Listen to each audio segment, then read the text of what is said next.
নমস্কার, আমি বাবু চৌধুরী। আজকে নিয়ে আসলাম পঞ্চম শ্রেণীর ষষ্ঠ অধ্যায়ের ভগ্নাংশ। তাহলে আমরা আজকে ভগ্নাংশ সম্পর্কে জানব। তাহলে ভগ্নাংশ কাকে বলে তাহলে ভগ্নাংশ কাকে বলে তাহলে এটা আমাদেরকে প্রথমে জানতে হবে ভগ্নাংশ কাকে বলে। তাহলে ভগ্নাংশ হচ্ছে দুইটি পূর্ণ সংখ্যাকে অনুপাত আকারে লিখলে বা ভাগ করলে যে রাশি পাওয়া যায় তাকে ভগ্নাংশ বলে। তাহলে কি লিখব? ভগ্নাংশ কাকে বলে? দুইটি পূর্ণ সংখ্যাকে অনুপাত আকারে লিখলে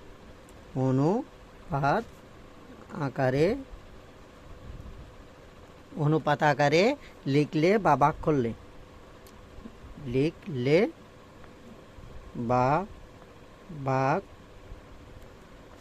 ভাগ করলে যে রাশি বা সংখ্যা পাওয়া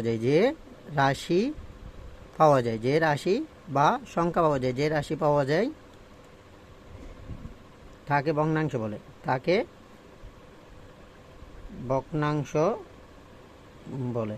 তাহলে ভগ্নাংশ কাকে বলে? দুটি পূর্ণ সংখ্যাকে অনুপাত আকারে লিখলে বা ভাগ করলে যে রাশি পাওয়া যায় তাকে ভগ্নাংশ বলে। তাহলে ভগ্নাংশের ক্ষেত্রে মনে করো আমি একটি ভগ্নাংশ লিখলাম। ভগ্নাংশটা এরকম, অর্থাৎ আমি লিখলাম এখানে 5, নিচে লিখলাম 10। তাহলে এটা একটা ভগ্নাংশ। তারপর নিচে লিখলাম, উপরে লিখলাম 3, নিচে লিখলাম 2, এটা আরেকটা ভগ্নাংশ। তাহলে আবার উপরে লিখলাম 6, নিচে লিখলাম 5, এটা একটা ভগ্নাংশ। অথবা এইভাবে লিখলাম, এটা একটা ভগ্নাংশ। অথবা এইভাবে লিখলাম। তাহলে এগুলো হচ্ছে কি ভগ্নাংশ। তাহলে এটা একটা ভগ্নাংশ, এটা ভগ্নাংশ, এটা ভগ্নাংশ। উপরেরটাকে বলে লব। ভগ্নাংশের উপরেরটাকে বলে লব, নিচেরটাকে বলে হর। তাহলে দুইটি পূর্ণ সংখ্যাকে অনুপাত আকারে লিখলে বা ভাগ করলে যে রাশি পাওয়া যায় তাকে কি বলে? ভগ্নাংশ বলে। তাহলে এক্ষেত্রে উপরেরটা হচ্ছে লব, নিচেরটা হচ্ছে হর। আমি লিখলাম 5-এর 10, 5-এর 10, এটা পড়ার নিয়ম হচ্ছে 5-এর 10 বা 10-এর 5। তাহলে 5-এর 10, 5টা হচ্ছে লব, 10টা হচ্ছে হর। তাহলে এটা লব 3, এখানে হর হচ্ছে 2, এটার লব হচ্ছে 6, হর হচ্ছে 5। এটা হচ্ছে পূর্ণাংশ, এটাকে বলে পূর্ণাংশ। এটাকে কি বলে? পূর্ণাংশ।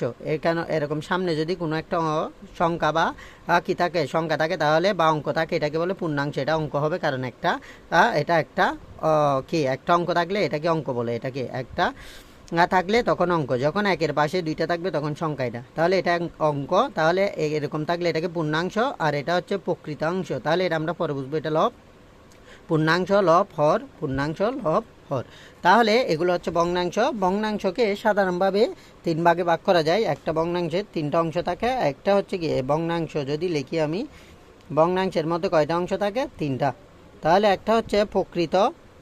ভগ্নাংশে কয়টা অংশ থাকে? 3টা। একটা প্রকৃত, আরেকটা কি অপ্রকৃত, আরেকটা হচ্ছে কি মিশ্র। তাহলে এই 3টা, অর্থাৎ ভগ্নাংশের মধ্যে 3টা অংশ থাকবে।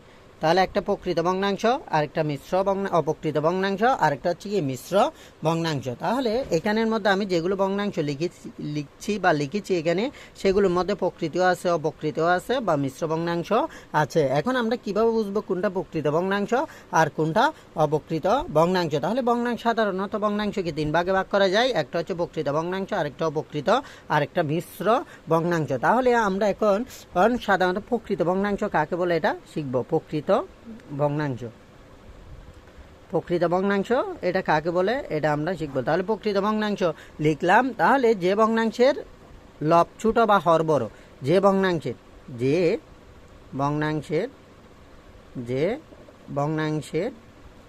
লব ছোট, হর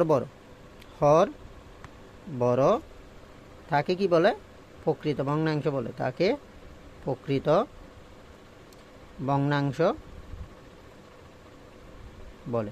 তাহলে যেমন আমি লব ছোট, লব মানে উপরেরটা ছোট হবে। এখানে 2 দিলাম, এখানে 3 দিলাম, তাহলে এটা ছোট, এটা বড়, তাহলে এটা প্রকৃত ভগ্নাংশ। এখানে 3 দিলাম, এখানে 5 দিলাম, এটা ছোট, এটা বড়, তাহলে এটা প্রকৃত ভগ্নাংশ। এখানে 8 দিলাম, এখানে 9 দিলাম, তাহলে এটা ছোট, এটা বড়। তাহলে লব ছোট, হর বড়, লব ছোট, হর বড়, লব ছোট, হর বড়, এরকম হলে এটা প্রকৃত ভগ্নাংশ। তাহলে এটাকে প্রকৃত। তাহলে এরপর আসবে অপ্রকৃত ভগ্নাংশ। কি ভগ্নাংশ? অপ্রকৃত ভগ্নাংশ। তাহলে আমাদের প্রথমে বেসিকগুলো অর্থাৎ এগুলো জানতে হবে, তারপর আমরা অর্থাৎ কি অঙ্কগুলো সহজে করে ফেলতে পারবো। তাহলে যে ভগ্নাংশের লব ছোট হর বড় তাকে প্রকৃত ভগ্নাংশ বলো। অপ্রকৃত ভগ্নাংশ ঠিক একই, যে ভগ্নাংশের লব বড়, লব কি হবে বড় হবে, লব বড় হর ছোট, হর কি হবে ছোট হবে। অর্থাৎ এটা এভাবে বলা যায় লব হর অপেক্ষা লব ছোট, অথবা লব অপেক্ষা হর বড় এরকম, অথবা একদম সরাসরি সহজে বললে সহজ ভাষায় যে ভগ্নাংশের লব বড় হর ছোট তাকে অপ্রকৃত ভগ্নাংশ বলে, অপ্রকৃত ভগ্নাংশ বলে। তাহলে এটা যদি অপ্রকৃত ভগ্নাংশ হয়, এটা অপ্রকৃত ভগ্নাংশ যে আমরা চিনব কিভাবে উপরে, তাহলে কি হবে লব বড় হবে হর ছোট হবে। তাহলে আমি যদি এগুলোকে উল্টা করে দিই এভাবে, উল্টা করে দিলে এভাবে, উল্টা করে দিলে এভাবে, অর্থাৎ এখানে এটা লবটা বড় হরটা ছোট, লবটা বড় হরটা ছোট, লবটা বড় হরটা ছোট। তাহলে এভাবে যখন হবে সেটাকে কি বলে অপ্রকৃত ভগ্নাংশ বলে। এখন আসবে মিশ্র ভগ্নাংশ। কি ভগ্নাংশ? মিশ্র ভগ্নাংশ। তাহলে মিশ্র ভগ্নাংশ, মিশ্র ভগ্নাংশ। তাহলে মিশ্র ভগ্নাংশ কাকে বলে? তাহলে একটি পূর্ণাংশ ও আরেকটি প্রকৃত ভগ্নাংশ নিয়ে মিশ্র ভগ্নাংশ গঠিত। অর্থাৎ যে ভগ্নাংশ একটি প্রকৃত অংশ ও একটি যে ভগ্নাংশ একটি কি থাকবে পূর্ণাংশ ও একটি প্রকৃত অংশ থাকবে তাকে কি বলে মিশ্র ভগ্নাংশ বলে। তাহলে যে ভগ্নাংশে একটি কি থাকবে পূর্ণাংশ, একটি পূর্ণাংশ ও একটি কি থাকবে একটি প্রকৃত অংশ থাকবে, প্রকৃত ভগ্নাংশ থাকবে। যে তাহলে যে ভগ্নাংশে একটি পূর্ণাংশ ও একটি প্রকৃত ভগ্নাংশ থাকবে তাকে কি বলে? তাকে মিশ্র ভগ্নাংশ বলে। তাহলে মিশ্র ভগ্নাংশ বলে। তাহলে যে ভগ্নাংশ একটি পূর্ণাংশ মানে এটা তোমার এক থেকে শুরু করে যে কোনো একটা সংখ্যা হতে পারে। তাহলে এক থেকে শুরু করে যে কোনো, তাহলে আমি যদি লিখি 1, তাহলে এখানে প্রকৃতাংশ বলতে এটা 2 এর 3, আর এখানে যদি লিখি 2 এনে 3 এর 5, এভাবে এটা পূর্ণাংশ, এটা লব, এটা হর, লবটা ছোট হরটা বড়, তাহলে প্রকৃত। এটা পূর্ণ এটা হচ্ছে পূর্ণ অঙ্ক একটা বা পূর্ণ সংখ্যা, এটা পূর্ণ সংখ্যা, তাহলে 3 এর 5। ঠিক অনুরূপ এখানে আরও লেখা যায়, তোমার 5 দিলাম, এখানে 6 দিলাম, এখানে 1 দিলাম, তাহলে এভাবে এই অঙ্কগুলো এখানে 4, এখানে দিলাম মনে করো 3, এখানে দিলাম 2, তাহলে এগুলো এভাবে করলে এগুলোকে কি বলে? অর্থাৎ যে ভগ্নাংশের একটি পূর্ণাংশ, তাহলে একটা পূর্ণাংশ, এটা পূর্ণাংশ, এটা পূর্ণাংশ, এটা পূর্ণাংশ, এবং একটি প্রকৃত ভগ্নাংশ। তাহলে এটা প্রকৃত ভগ্নাংশ কেন? লব ছোট হর বড়, লব ছোট হর বড়, লব ছোট হর বড়, লব ছোট হর বড়, একে কি বলে? মিশ্র ভগ্নাংশ বলে। তাহলে এইভাবে এগুলো জানতে হবে। তাহলে আমরা কি পাইলাম? অর্থাৎ ভগ্নাংশ কাকে বলে? দুইটি পূর্ণ সংখ্যাকে অনুপাত আকারে লিখলে বা ভাগ করলে যে রাশি পাওয়া যায় তাকে ভগ্নাংশ বলে। তাহলে এখানে ভগ্নাংশের কতগুলো ভগ্নাংশ লিখলাম, এখানে প্রকৃত, অপ্রকৃত বা মিশ্র ভগ্নাংশ তিনটা আছে। একটা ভগ্নাংশকে সাধারণত 3 ভাগে ভাগ করা যায়, প্রকৃত, অপ্রকৃত, মিশ্র। প্রকৃত ভগ্নাংশ কাকে বলে? যে ভগ্নাংশের লব ছোট হর বড় তাকে প্রকৃত ভগ্নাংশ বলে। এখানে 2 এর 3, 3 এর 5 এবং 8 অপকৃত ভগ্নাংশ হয়। যে ভগ্নাংশের লব বড় হর ছোট তাকে অপকৃত ভগ্নাংশ বলে। এবং মিশ্র ভগ্নাংশ, যে ভগ্নাংশে একটি পূর্ণাংশ ও একটি প্রকৃত ভগ্নাংশ থাকবে তাকে মিশ্র ভগ্নাংশ বলে। তাহলে এটা একটা মিশ্র ভগ্নাংশ। তাহলে আমরা করব ষষ্ঠ অধ্যায়ের ভগ্নাংশ। তাহলে এখানে আরও কিছু নিয়ম জানতে হবে আমাদের। এগুলো যদি জানি তাহলে অঙ্কগুলো আমাদের সহজে করা সম্ভব হবে। এখন আমরা এরপর জানব সমহর বিশিষ্ট, অর্থাৎ এখানে সমহর বা সমলব বিশিষ্ট। এখানে ছোট থেকে বড় থেকে ছোট ক্রমে সাজানোর ক্ষেত্রে যদি হয় সমলব, তাহলে যদি কোনো একটা ভগ্নাংশ সমলব বা সমহর হয় তাহলে ছোট বড় নির্ণয় করার ক্ষেত্রে আমরা কি করব? সমলবের ক্ষেত্রে, সমহরের ক্ষেত্রে ছোট বড় নির্ণয়, সমহরের ছোট বা বড় নির্ণয় কিভাবে করব? বড় নির্ণয়, সমহরের ক্ষেত্রে ছোট বড় নির্ণয়। তাহলে সমহরের ক্ষেত্রে ছোট বড় নির্ণয় কিভাবে করব? তাহলে এটার হচ্ছে সমহর বিশিষ্ট ভগ্নাংশের ক্ষেত্রে, সমহর বিশিষ্ট সহজে এই সহজ ভাষায় লিখলে সমহর বিশিষ্ট ভগ্নাংশ গুলোর ক্ষেত্রে হরটা সবগুলো সমান হবে যে ভগ্নাংশের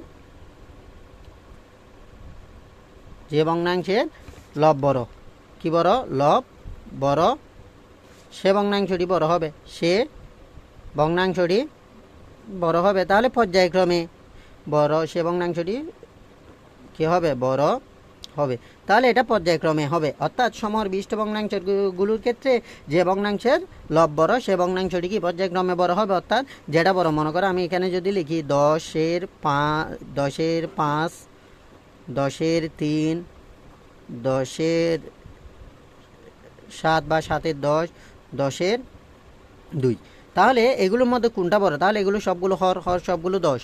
তাহলে এক্ষেত্রে যদি বলে আমাকে বড় থেকে ছোটো বা ছোটো থেকে বড় ক্রমে সাজাও, তাহলে এক্ষেত্রে আমি বলছি সমহর বিশিষ্ট ভগ্নাংশগুলোর ক্ষেত্রে যে ভগ্নাংশের লব বড় সে ভগ্নাংশটি কী হবে, বড় হবে। তাহলে এক্ষেত্রে যদি বড় হয় তাহলে এখানে এগুলোর হর সবগুলো সমহর, এগুলো হর সবগুলো সমান, তাহলে লব কোনটা বড়? যেহেতু এখানে 7টা বড়, তাহলে এটা বড় সবচেয়ে, তারপর হচ্ছে 5, এরপরে হচ্ছে এটা, তারপরে এটা, তারপরে এটা। তাহলে আমি যখন ছোটো থেকে বড় ক্রমে সাজাবো তাহলে সবচেয়ে ছোটো কোনটা হবে? এটা 10-2।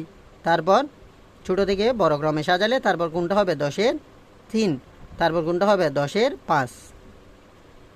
এভাবে এটা হচ্ছে চিহ্ন, অর্থাৎ ছোটো থেকে বড়োর দিকে যাচ্ছে, সেজন্য মুখটা যেদিকে বড় সেদিকে থাকবে। তো মুখটা কোন দিকে থাকবে? যেদিকে বড় সেদিকে থাকবে। তারপর কত? 7-10। ঠিক অনুরূপ এটা হচ্ছে ছোটো থেকে বড়, এটা ছোটো থেকে বড়, অর্থাৎ যেটা বড় সেটা বড়, অর্থাৎ লব যেটা বড়। ঠিক অনুরূপ আমি যদি এটা বড় থেকে ছোটো ক্রমে সাজাই, এটাকে বড় থেকে ছোটো করলে, বড় থেকে ছোটো করলে ঠিক তদ্রুপ, তাহলে যে ভগ্নাংশটির লব বড় সেটি বড়, তাহলে 10, তাহলে লব এটা বড়, তাহলে এটা হবে, তাহলে এদিকে মুখ হবে, যেদিকে বড় সেদিকে মুখটা দিতে হয় সহজেই।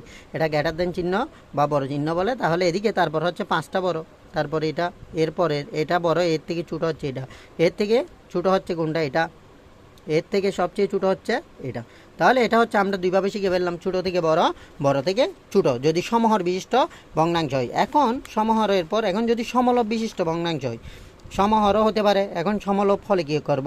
সমলব। তাহলে সমলবের ক্ষেত্রে, অর্থাৎ যে ভগ্নাংশের এখানে হবে সমলব বিশিষ্ট ভগ্নাংশের ক্ষেত্রে সমলব বিশিষ্ট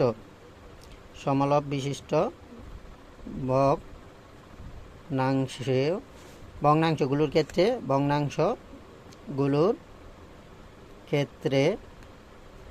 যে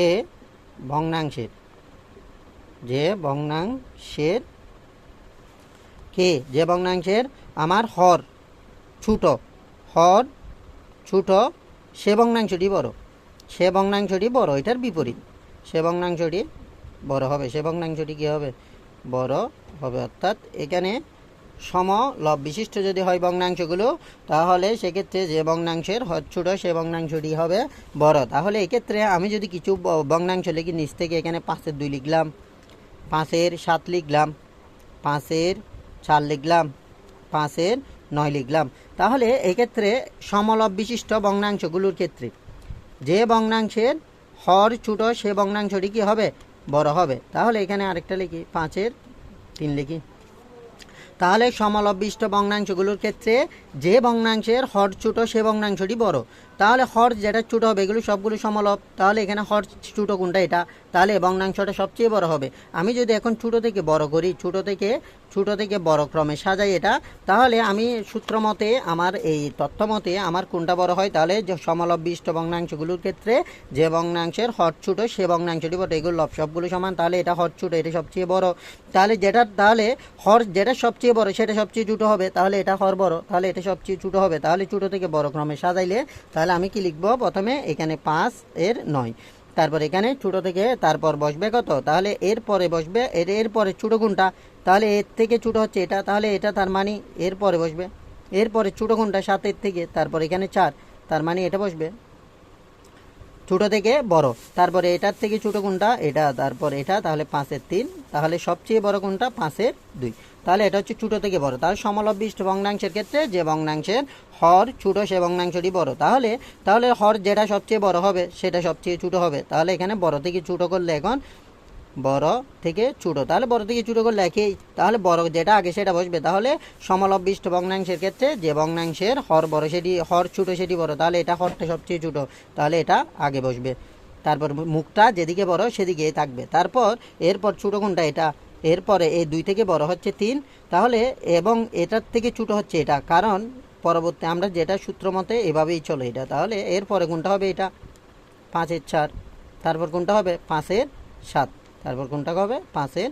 নয়। অর্থাৎ এখানে যদি হর ছোট হয় তাহলে ভগ্নাংশটি বড় হবে, যদি হর বড় হয় ভগ্নাংশটি ছোট হবে। তাহলে এগুলো খুবই গুরুত্বপূর্ণ। এই পর্যন্ত আজকে দেখা হবে পরবর্তী আর একটা কোনো ক্লাসে আমরা ধারাবাহিকভাবে এগুলো করার চেষ্টা করব। তাহলে ধন্যবাদ সকলকে।